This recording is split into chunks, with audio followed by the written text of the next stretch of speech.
Hello everybody and welcome to the Daily Hizuk.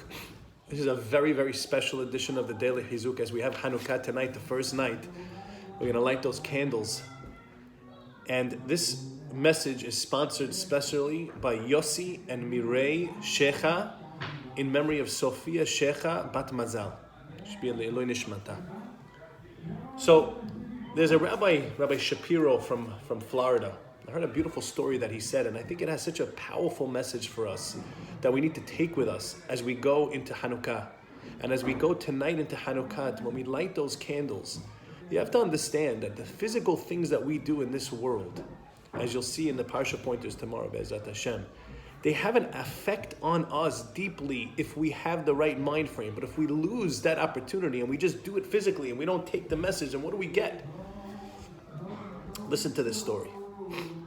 Rabbi Shapiro's father was in Israel, Tel Aviv, 1951. He was walking on a certain street, a nice wide street, and over there were these kiosks with these green doors, and there's a kiosk, and he sees a man selling stuff. He's selling, like a convenience store, selling and selling and selling, and as he's selling, he's not even lifting his head from the book. He's learning Mishnayot, and he's selling, and he's selling, and he's selling, and this man is so impressive. Like this, wow, who is this man? And then he gets a little bit closer, and then he overhears, it's about 12:15, and it was Friday afternoon, and the person says, can I buy cigarettes? Obviously, cigarettes in the 1951 was not the health hazard that it is today. But then back in the day, they would sell it, and he said, I'm so sorry, it's 12:15, it's after midday on Friday, I can't sell you cigarettes, Shabbat is coming. I'm so sorry.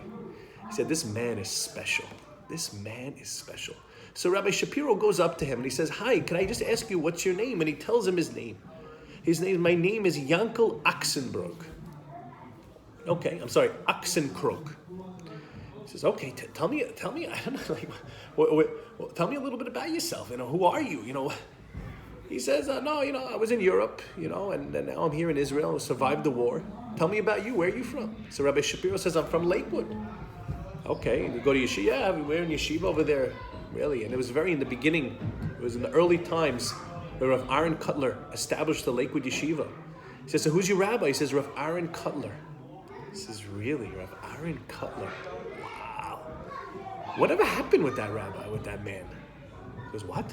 Whatever happened with him? He's the greatest. He's the biggest Rosh Yeshiva. He's huge. What do you mean? There's a full revolution of Torah taking place in America that he's starting. What do you mean? What happened with Aaron Cutler? The whole world is upside down. He's starting a Torah revolution again. He's rebuilding Torah in America. We know it's there today in Lakewood. It's the biggest yeshiva. Forget it. Thousands upon thousands. It's a city of Torah. So he told him a little story. This Yankel told Rabbi Shapiro a story. So let me tell you a story. See, I wanted to be a big tzaddik, Talmid Chacham. I wanted to learn and learn and learn and learn. But what could I do? I was in Europe. I wasn't able to. And I became a butcher. And I was a butcher and I would sell the meat. And I decided that every kilo that I sell, I'm going to take a coin. Besides for the regular tzedakah that we give and things like that. No, I'm just going to take an extra little prutik. It's like a small little coin, like a penny. I'm going to put it in a jar. And I'm going to just save it and save it and save it and save it. And I just said, every kilo I sell, I'm going to put that little penny in a jar. And every kilo that I sell, a penny in a jar. And a few years went by, and I had jars and jars and jars and jars. I had tons of jars. So what am I going to do with all these jars? So I said, I'm going to do something nice. He picked himself up and he went to the local yeshiva. And he said, hi, I have all these jars of these little coins. And I want you to tell me, I have enough here. Pick two boys, two very special boys that you feel you could send them to a yeshiva called Slobodka, and I will pay for them. And all these coins, there's enough money to take care of them. And maybe there's something special, and maybe they could develop into something unique that could rebuild Torah and become something great. Sure enough, the head of the school looks and he sees a boy. His name was Arkela Swisles. Swisles is the name of a town, and Arkela was another name for Aaron. He says, that's Aaron Cutler. I'm going to send that little boy. And let's see what happens with him. And he sent another boy with him. Unbelievable. He goes, That's what happened to the boy with my little pennies? A penny here, a penny, and that's what happened? That's what came out of it? But it gets better, the story, because years later, there's a great rabbi, Rav Yaakov Kamenetsky, who was also a pioneer of Judaism and Torah learning in America. And he came to visit Rabbi Shapiro, and one time, Rabbi Shapiro told him the story, and you know what Rav Yaakov said? I know that the story is true. You know why? Because I was the other boy. What's the message? What's the message? We all think that we have to accomplish huge things right away. That's not how life works. Tonight you're going to light one candle. One candle. You have your shamosh and you light one candle. You start. And every day, a little candle, a little candle, a little candle, another act, another thing, another mitzvah, another good deed. What happens to people and what makes them feel that they can't accomplish, they look at this big, huge mountain, they say, I can never do this. That's what it says in Masechet Sukkah. That the Rishaim see this big, the Tzaddikim see this big mountain. How did I do this big mountain? How did I climb this mountain?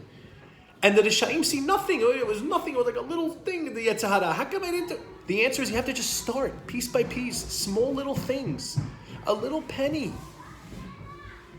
The Yetzer Hara stops you from even starting small things because he knows that it keeps on growing and growing and small things become big things. That's the message of the menorah tonight.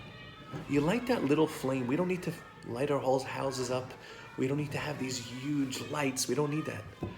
Just got a little flame. That little flame catches fire. And they do another flame and another flame. And that's what happened with the Maccabim. They fought. They started a little bit, just a few guys. And that's what we all have to do. Stop saying I can't do it. We have a bunch of guys in the shul, Baruch Hashem. We're so proud of them that have decided to start learning. We started learning a little bit. You know what? We did 5 pages of Gemara, hard stuff, and they're loving it, and we're loving it. But you know what? Shlomo HaMelech says, if you look to the left of all you have to accomplish, you get, I can't do this, anxiety. But if you look to the right of what you did, you feel great. Look to the right. Look at what you lit. And we're going to all get big nahat. And we're going to all grow. And we're going to see that little flame expand. And it's going to be the light of Mashiach. Sidkenu b'mihira b'yameinu.